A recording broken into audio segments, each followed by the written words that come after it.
Hello guys, this is Manju Kumari and welcome to beginning for learning. तो guys आज हम करने वाले हैं पॉलिटिकल साइंस का टॉपिक वेलफेयर स्टेट। यानी हम बात करेंगे कि जो कल्याणकारी राज्य होता है उसका क्या अर्थ होता है, कल्याणकारी राज्य जो एक कंसेप्ट है वो किस तरह से अस्तित्व में आया, और जो एक कल्याणकारी राज्य होता है, एक वेलफेयर स्टेट होता है, उसके ऑब्जेक्टिव्स क्या होते हैं, उसके फंक्शंस क्या होते हैं। देन हम बात करेंगे कि क्रिटिसिज्म, कि जो एक कल्याणकारी वेलफेयर स्टेट है, मतलब एक जो कंसेप्ट है उसका क्रिटिसिज्म क्या है, उसकी आलोचना क्या है, उसके बारे में हम बात करेंगे। तो सबसे पहले हम बात करेंगे कि कल्याणकारी राज्य होता क्या है, यानी उसका अर्थ क्या है कल्याणकारी राज्य का। उससे पहले मैं थोड़ा सा जो कल्याणकारी राज्य को सपोर्ट करने वाले जो विद्वान हैं उनके बारे में आपको थोड़ा सा बता देती हूँ कि कौन कौन से विद्वान हैं जो कल्याणकारी स्टेट यानी एक वेलफेयर स्टेट की जो धारणा है उसको सही मानते हैं, इसको स्वीकार करते हैं।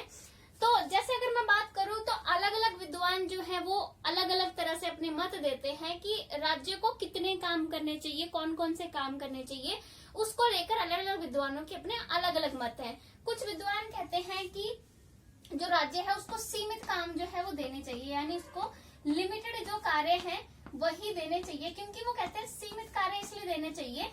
अगर हम उनको ज्यादा काम देंगे राज्य को तो वो कहते हैं कि ज्यादा काम देने से क्या होगा कि जो राज्य है वो तानाशाही दिखाने लग जाएगा, लोगों के सारे अधिकार जो है उनसे छीन लेगा और लोगों पर हर तरह से नियंत्रण करना शुरू कर देगा। इसलिए राज्य को जो है वो सीमित कार्य देने चाहिए, ठीक है। वहीं कुछ विद्वान जो है इसको कहते हैं कि ये एक कल्याणकारी संस्था है, एक कल्याणकारी राज्य है, इसलिए राज्य को जो है वो अधिकतम कार्य देने चाहिए, क्योंकि राज्य जो है लोगों का एक प्रकार से विकास करता है, कल्याण करता है, इसलिए राज्य को अधिक से अधिक काम जो है वो देने चाहिए। तो वो जो लोग, वो जो विद्वान कहते हैं कि राज्य एक कल्याणकारी संस्था है, उन विद्वानों के नाम कौन कौन से हैं, जैसे है J.S. मिल, ठीक है, कोल,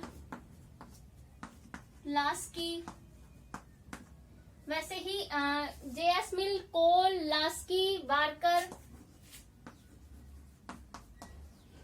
मैकाइवर, इस तरह से बहुत सारे जो विद्वान हैं और भी कई विद्वान हैं जो इसको इनके जो एक कंसेप्ट है वेलफेयर स्टेट का, कल्याणकारी राज्य का, उसको सही मानते हैं, उसको स्वीकार करते हैं कि राज्य जो है वो एक कल्याणकारी संस्था होती है, ठीक है। तो ये हो गया हमारा एक जस्ट एक इंट्रोडक्शन। तो अभी ये जो कल्याणकारी राज्य, ये जो एक अप्रोच आई, जो एक दृष्टिकोण आया कि राज्य जो है कल्याणकारी राज्य इसलिए उसको ज्यादा काम देने चाहिए, ये कब अस्तित्व में आया उस पर बात करेंगे, अस्तित्व में कैसे आया। वैसे ये जो कल्याणकारी विचारधारा है कि राज्य एक कल्याणकारी संस्था है, ये बहुत पुरानी विचारधारा, कोई नई विचारधारा नहीं है। जैसे जो हमारे एरिस्टोटल हैं, अरस्तु कहते हैं इसे इनको हिंदी में, मतलब इनका नाम का वही है, इंग्लिश में एरिस्टोटल कह देते हैं, हिंदी में अरस्तु, नाम तो वही है एक ही। तो एरिस्टोटल भी खुद ही मानते हैं कि जो एक राज्य है वो इसलिए बनाया गया ताकि जो मानव है उसकी सेवा कर सके, यानी राज्य का उद्देश्य, एरिस्टोटल भी यही कहते हैं कि राज्य का उद्देश्य मानव सेवा है। एरिस्टोटल कौन है? फादर ऑफ पॉलिटिकल साइंस, जो राजनीति शास्त्र उसके पितामह उनको माना जाता है। तो इनका विचार भी यही है कि राज्य जो है उसको मानव सेवा के लिए उसको बनाया गया, उसका उद्देश्य मानव सेवा है, ठीक है। तो यानी ये जो विचारधारा ये बहुत पुरानी है कि राज्य एक कल्याणकारी राज्य, ये विचारधारा बहुत पुरानी है। तो बात ये आती है अब कि ये विचारधारा इतनी पुरानी है, बट ये 19वीं शताब्दी में जाकर जो है इसको ज्यादा बल मिला, यानी हम कह सकते हैं कि इसको ज्यादा इस विचारधारा पे जो जोर दिया गया, ज्यादा उभर के जो सामने आई ये विचारधारा, ये 19वीं शताब्दी में जो है वो ज्यादा उभर के आई। 19वीं शताब्दी में ही क्यों आई, इसका एक कारण था। उससे पहले मैं आपको कारण बताऊंगी। इसका कारण क्या था, जैसे इससे पहले मैं कुछ वीडियोस करवा चुकी हूँ जिसमें बताया गया है कि राज्य का जो स्वरूप है वो कैसा होना चाहिए, राज्य का नेचर कैसा होना चाहिए, उसके संबंध में जो है दो विचारधाराएं भी हैं। एक मार्क्सवादी विचारधारा है यानी मार्क्सिस्ट, और दूसरे लिबरल व्यू पॉइंट है यानी उदारवादी विचारधारा है। तो उदारवादी जो विचारधारा है उसको दो भागों में बांटा गया है, ठीक है। उदारवादी विचारधारा यानी लिबरल व्यू पॉइंट को आगे दो पार्ट्स में डिवाइड किया गया है। एक तो है परंपरागत यानी ट्रेडिशनल, दूसरा है मॉडर्न यानी आधुनिक। तो जो परंपरागत विचारधारा है, परंपरागत विचार उदारवादी विचारधारा को उसको व्यक्तिगत विचारधारा, व्यक्तिवादी भी कह देते हैं, ठीक है, इसको व्यक्तिवादी विचारधारा।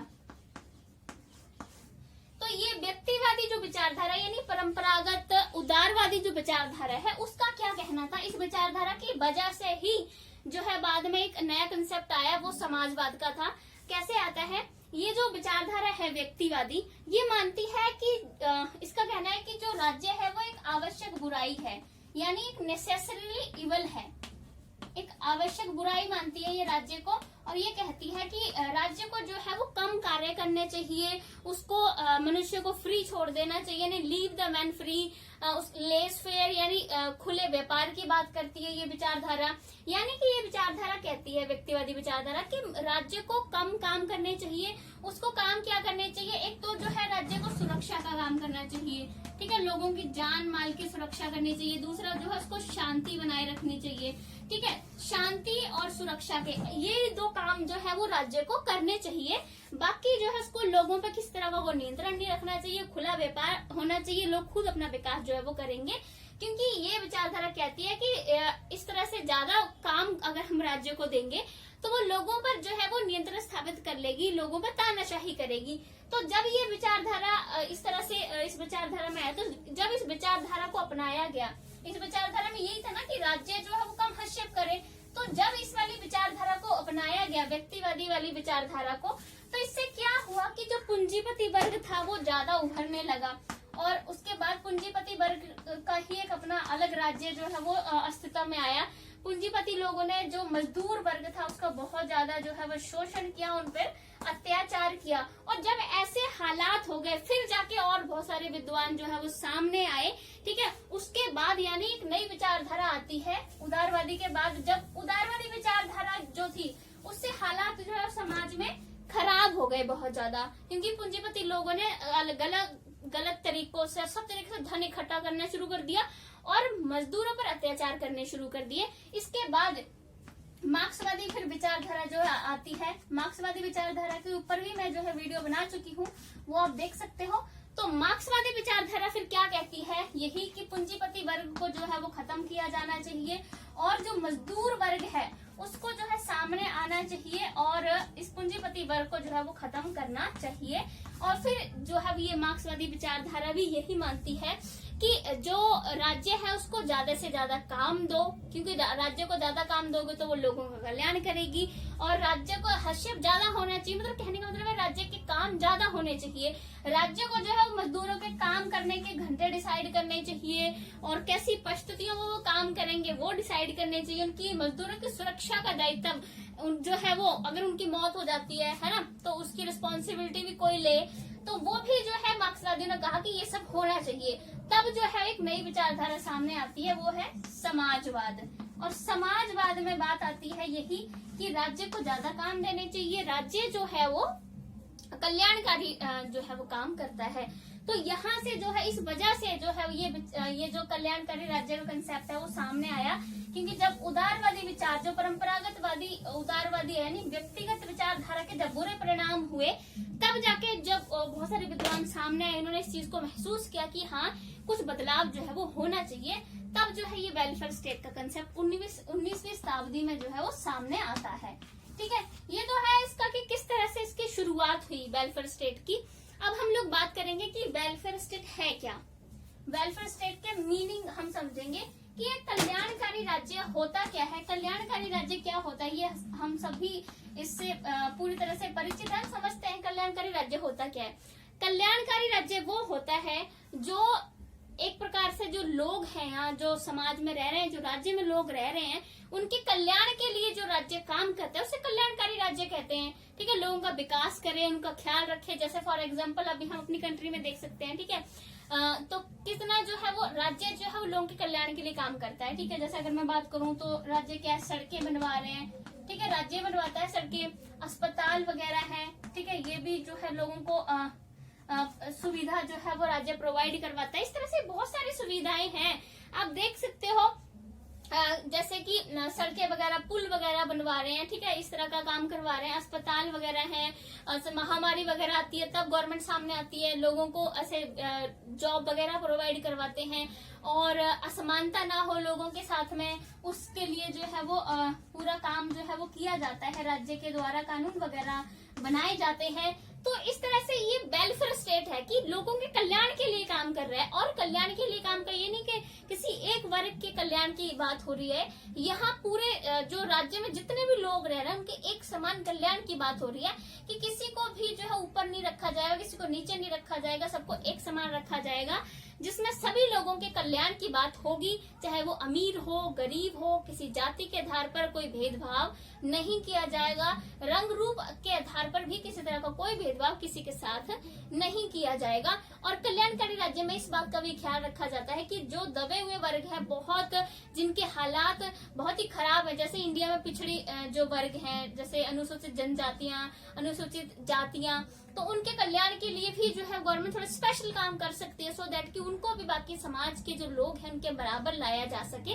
तो ये है कल्याणकारी राज्य, यानी कल्याणकारी राज्य वो होता है जो लोगों के कल्याण के लिए कार्य करे। ठीक है, अब हम लोग जो है समझ गए कि किस तरह से कल्याणकारी राज्य जो है वो सामने आया और इसका अर्थ क्या है। अब हम कल्याणकारी राज्य का जो एक कंसेप्ट है उसको डेफिनेशंस के द्वारा, परिभाषाओं के द्वारा समझेंगे, तो और ये बात जो अच्छे से क्लियर हो जाएगी।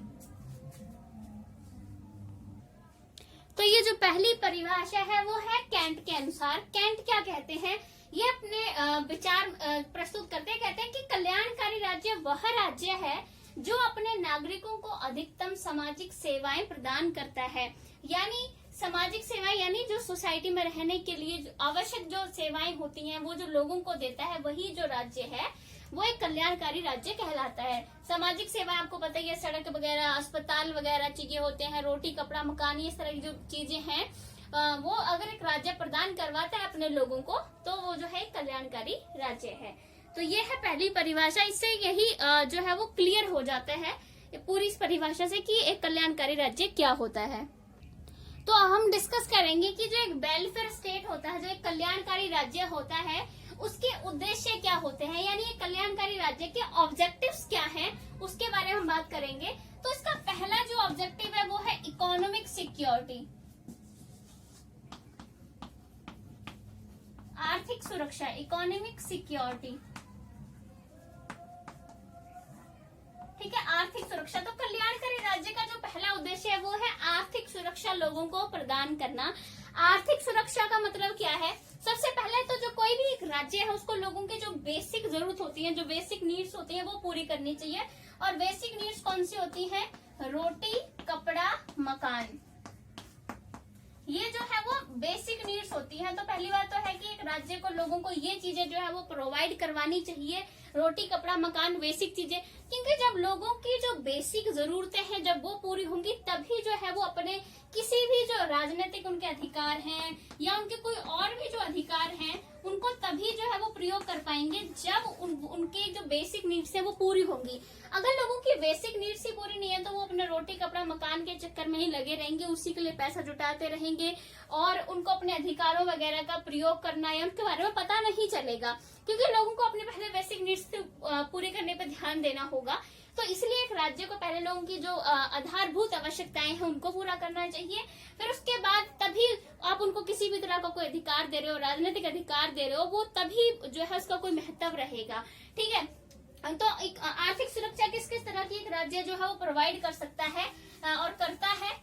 जैसे कि फॉर एग्जांपल एक तो हम बेरोजगारी की बात कर सकते हैं, क्योंकि जो राज्य है वो जो है बेरोजगारी को मिटाने के जो है सारे प्रयत्न करता है। राज्य जो है वो तरह तरह के लोगों को जॉब्स प्रोवाइड करवाता है और कभी कभी लोगों को जैसे ऋण वगैरह जो लोगों को दे रहा है ब्याज वगैरह पर, ठीक है, ताकि कि लोग अपना व्यवसाय को शुरू कर सके। बाकी गवर्नमेंट जॉब्स जो है वो लोगों को प्रोवाइड करवाई जाती है राज्य की तरफ से।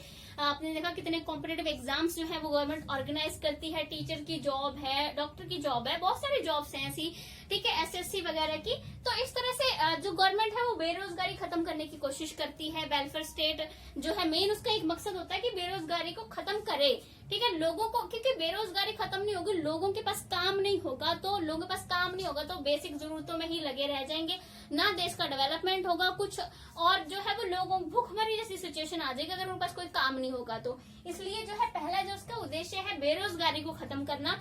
उसके बाद जैसे बीमारी वगैरह में जो है लोगों की हेल्प करना, जैसे भी महामारियां वगैरह आती हैं, जैसे कोरोना महामारी आई है, तब जो है वो गवर्नमेंट लोगों को हेल्प करे।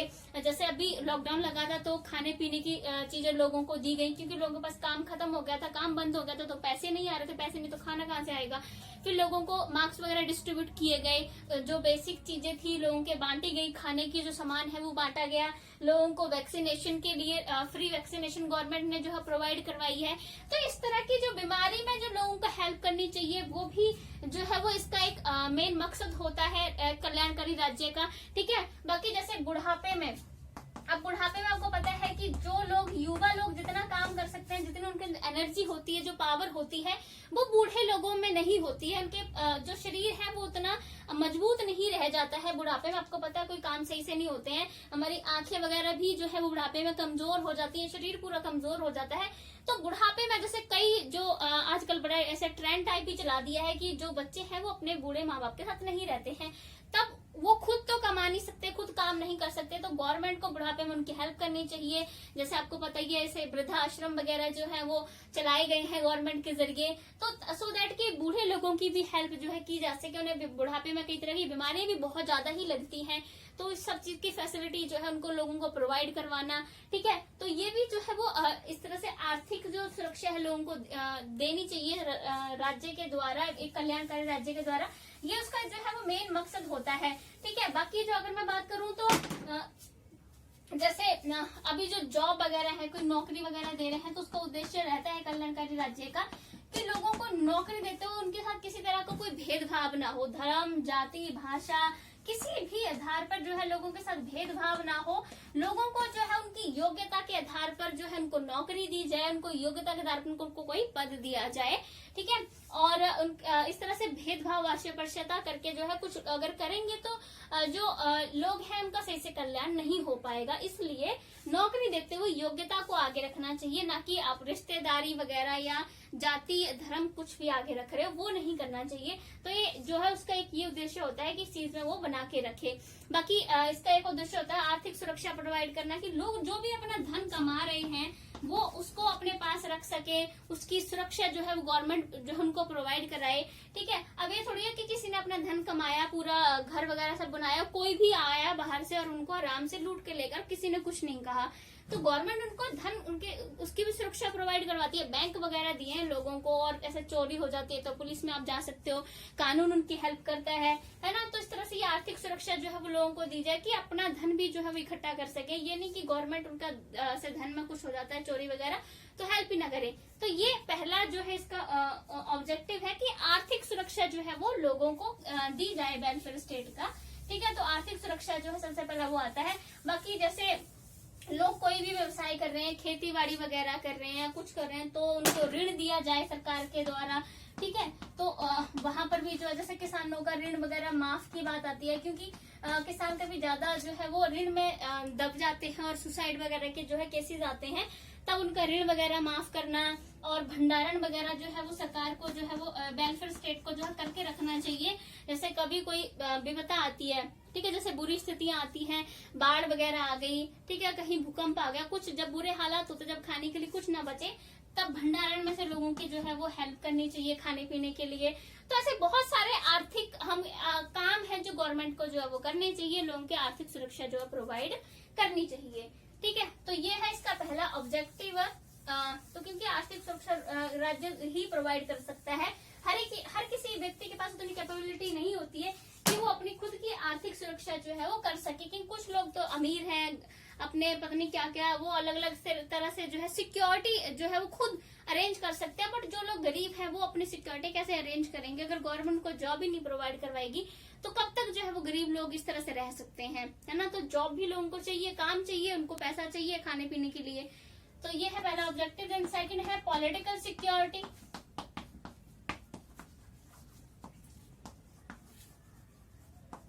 राजनीतिक सुरक्षा। अब राजनीतिक सुरक्षा का मतलब ये है कि सभी लोगों की राजनीतिक सुरक्षा का मतलब है कि किसी के साथ किसी तरह का कोई धर्म, जाति आदि के आधार पर जो है भेदभाव नहीं किया जाए। सभी जो लोग हैं वो एक समान से अगर अपनी योग्यता के आधार पर जो राज्य के कार्य हैं उनमें जो है वो भाग ले सकें। ठीक है, राज्य के कार्यों में लोग जो है बिना किसी अस्पृश्यता, भेदभाव के आधार पर जो है वो अपनी योग्यता के आधार पर राज्य के जो काम होते हैं उसमें अपना जो भी उनका योगदान है वो दे सके। और जैसे कि लोग जो है चुनाव जो है लड़ सके किसी बिना भेदभाव वगैरह के। ठीक है, ये नहीं है कि आप बोलो कि सिर्फ अमीर लोग ही चुनाव लड़ सकते हैं, गरीब नहीं लड़ सकते, ऐसा नहीं होना चाहिए। ठीक है, वोट जो है हर कोई डाल सके, ये नहीं वोट में कि स्त्रियां वोट नहीं डाल सकती या फिर इस जाति वाले लोग वोट नहीं डाल सकते, ऐसा नहीं होना चाहिए। तो लोग जो है वो अपनी स्वतंत्र रूप से वोट डाल सके, चुनाव लड़ सके, अपने जो उनके राजनीतिक अधिकार हैं, जो उनको मौलिक अधिकार जिस तरह की चीजें दी गई वो लोग जो है आराम से अपना इस्तेमाल कर सके। इसलिए उनको अधिकारों की सुरक्षा जो है प्रोवाइड करवाना, ठीक है, ये भी एक वेलफेयर स्टेट का ही एक उद्देश्य है। ठीक है, और राजनीतिक सुरक्षा जो है लोगों को प्रोवाइड करवाना कि भाई ये नहीं है कि अब राजनीति में आप अमीर, अब गरीब हो तो आप राजनीति में नहीं आ सकते, आप निम्न जाति से बिलोंग करते हो तो आप राजनीति में नहीं आ सकते, आप कोई राजनीतिक काम नहीं कर सकते हो, ऐसा नहीं होना चाहिए। भी कोई भी व्यक्ति जो योग्यता रखता है, ठीक है, अपराधियों को छोड़कर, तो वो सारे जो है वो राजनीतिक उनको सिक्योरिटी जो है प्रदान की जानी चाहिए। ठीक है, देन उसका ये जो है राज्य करता भी है, ये भी इसका एक मेन उद्देश्य होता है। ठीक है, देन थर्ड हमारे पास आता है social equality.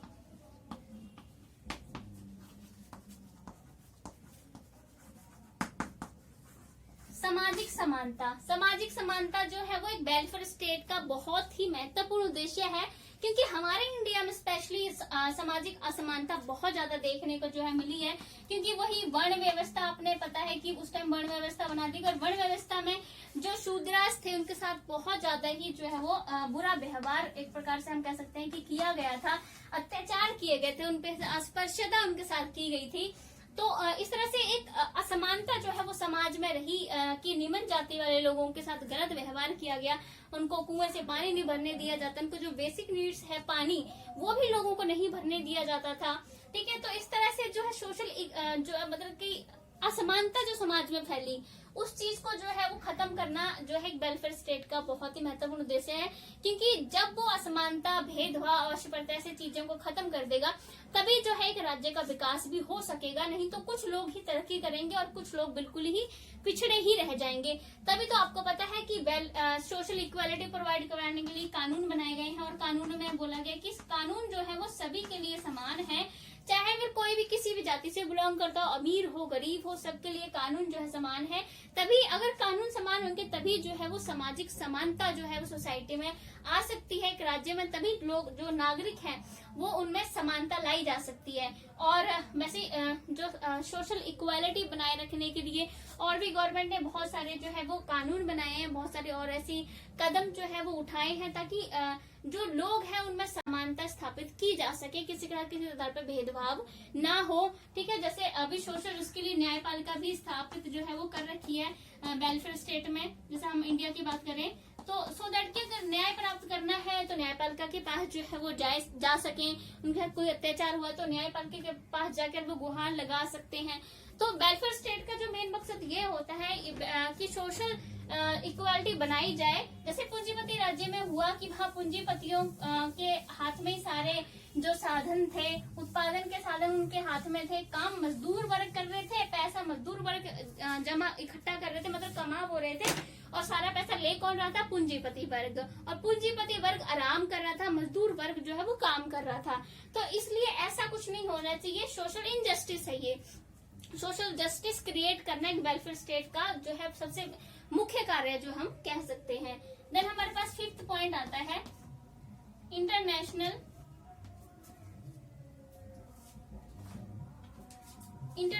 Corporation.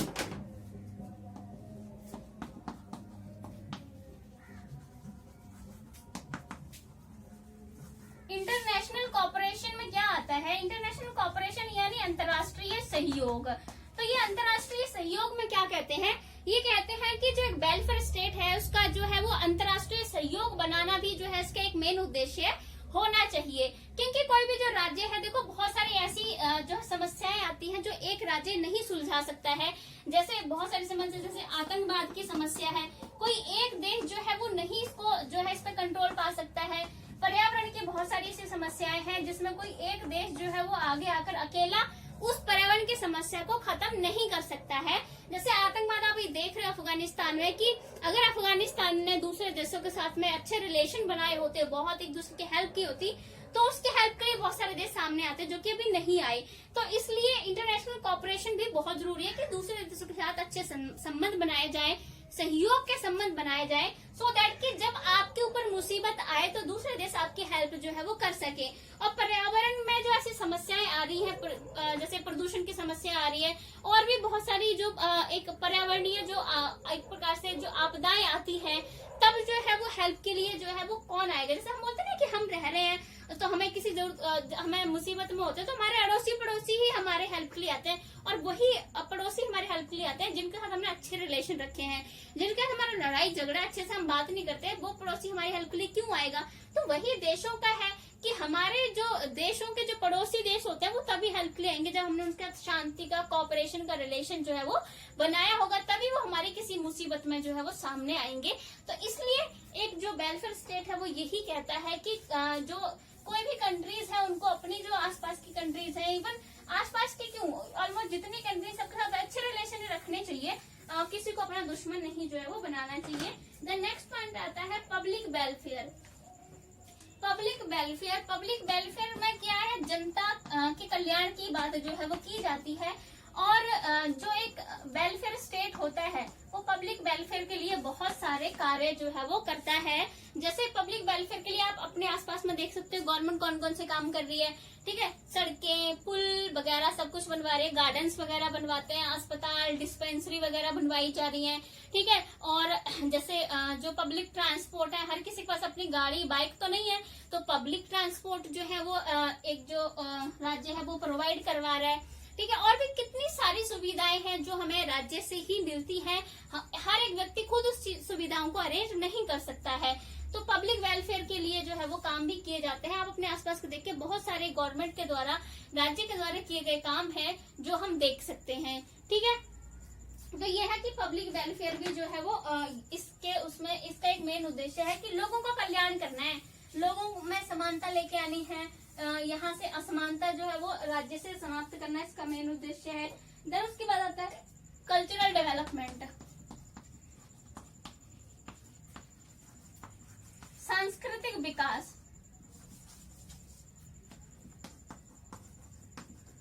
Cultural development यानी सांस्कृतिक विकास। तो एक जो राज्य है वो सांस्कृतिक विकास के लिए भी जो है वो कार्य करता है, क्योंकि जो लोग हैं उनका सामाजिक आर्थिक विकास के साथ में सांस्कृतिक विकास भी होना जरूरी है, तभी जो व्यक्ति है वो सोसाइटी में सही से रह सकता है, ठीक। उसको जो नैतिक मूल्य है, जो आदर्श है, वो भी उसको आने चाहिए, और वो हमें हमारे कल्चर से मिलते हैं। अगर लोगों में नैतिक मूल्य, आदर्श ये नहीं सिखाया जाए तो एक प्रकार से वो जानवर जैसा बिहेव करेगा, उसको सोसाइटी में रहने के तरीके नहीं पता होंगे। इसलिए कल्चरल डेवलपमेंट पे भी जो राज्य है बहुत ध्यान देता है। जैसे आप देख सकते हो बहुत सारे ऐसे त्योहार जो है वो मनाए जाते हैं, राज्य बहुत सारे त्योहारों को ऑर्गेनाइज करता है, जैसे मेले वगैरह आपने देखा होगा, आसपास में जो राज्य है मेलों वगैरह का आयोजन वगैरह करता है। और आपने देखा होगा कि कई बार जो मंदिर, टेम्पल है, उनके लिए भी योगदान जो है वो राज्य जो देता है बनाने के लिए। हमारा तो धर्मनिरपेक्ष राज्य है, तो ये थोड़ी किसी एक ही धर्म को आगे रखा गया। राज्य जो है वो किसी भी धर्म को ऐसे हेल्प कर सकता है, बस किसी एक धर्म को राज्य का उद्देश्य नहीं बनाया जाता है। तो इस तरह से कल्चरल एक्टिविटीज जो है बहुत सारी करवाई जाती हैं, कोई वेबिनार वगैरह ऑर्गेनाइज करवाए जाते हैं, समारोह करवाए जा रहे हैं कल्चरल उस पर ऑर्गेनाइज, ठीक है। और आपने देखा लिटरेचर वगैरह जो है वो शामिल किया गया है, साहित्य वगैरह, इस तरह से कि जो कल्चरल डेवलपमेंट है वो हो सके। अगर कोई गलत साहित्य है तो राज्य उसको समाप्त करता है। आपने देखा होगा कि कल्चरल डेवलपमेंट पे ध्यान दिया जाता है, इसलिए अगर मूवीज जो है उस पर सेंसर लगा दिया जाता है, ये गलत सीन है क्योंकि वो हमारे कल्चर के खिलाफ है, तो उनको काट दिया जाता है। तो इस तरह से कल्चरल डेवलपमेंट भी एक वेलफेयर स्टेट का जो है मेन उद्देश्य होता है। तो अभी हमने बात की इसके मीनिंग के बारे में। मीनिंग यही है कि जो अपने नागरिक नागरिकों के कल्याण के लिए काम करे उसे हम वेलफेयर स्टेट कहेंगे। और वेलफेयर स्टेट के मैंने कुछ डेफिनेशन आपको बताई, देन उसके बाद इसके ऑब्जेक्टिव्स बताए। अब हम नेक्स्ट वीडियो में इसके जो मेन कार्य होते हैं और जिसका क्रिटिसिज्म है वो हम नेक्स्ट वीडियो में बात करेंगे। अगर आपको ये वीडियो अच्छी लगी हो तो लाइक शेयर सब्सक्राइब जरूर करें। Thank you so much guys.